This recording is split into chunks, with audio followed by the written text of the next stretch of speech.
সূর্য দীপার সাথে ডিল করতে না চাইলে দীপা বলে এর জন্য কিন্তু আপনাকে বড়সড় ক্ষতিপূরণ দিতে হবে, সেটা দেওয়ার ক্ষমতা আছে তো?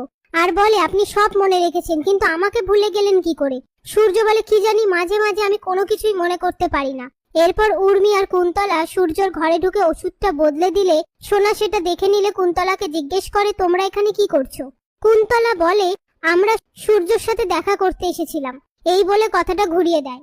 অন্যদিকে দীপ প্রবীরকে দীপার কাছে নিয়ে আসে আর প্রবীর বলে সূর্যর এরকম অবস্থা, সোনা অমন হয়ে গেছে, এর জন্য আমি কাউকে কিছু বলতে পারি না। তুই যদি অন্য কারোর সাথে সম্পর্কে জড়িয়েও থাকিস তাতে আমার কোনো আপত্তি নেই।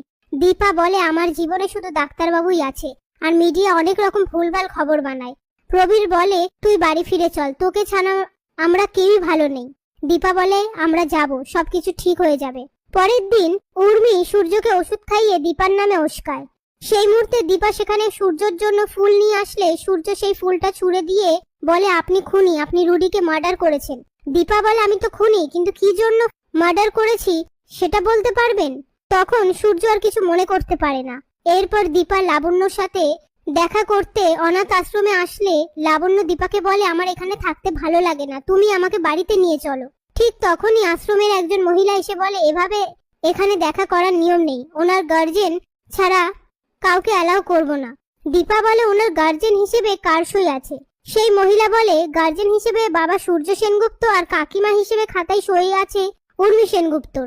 একথা শুনে লাবণ্য সেখান থেকে চলে গেলে দীপা সেই মহিলার হাতে ব্যাগ ধরিয়ে দিয়ে বলে এর মধ্যে কিছু জিনিস আছে, বাচ্চাদের দিয়ে দেবেন। এই বলে চলে যেতে গিয়ে পিছন ফিরে দেখে লাবণ্য দাঁড়িয়ে আছে। তারপর দীপা লাবণ্যর কাছে যেতে গেলে লাবণ্য সেখান থেকে চলে যায়।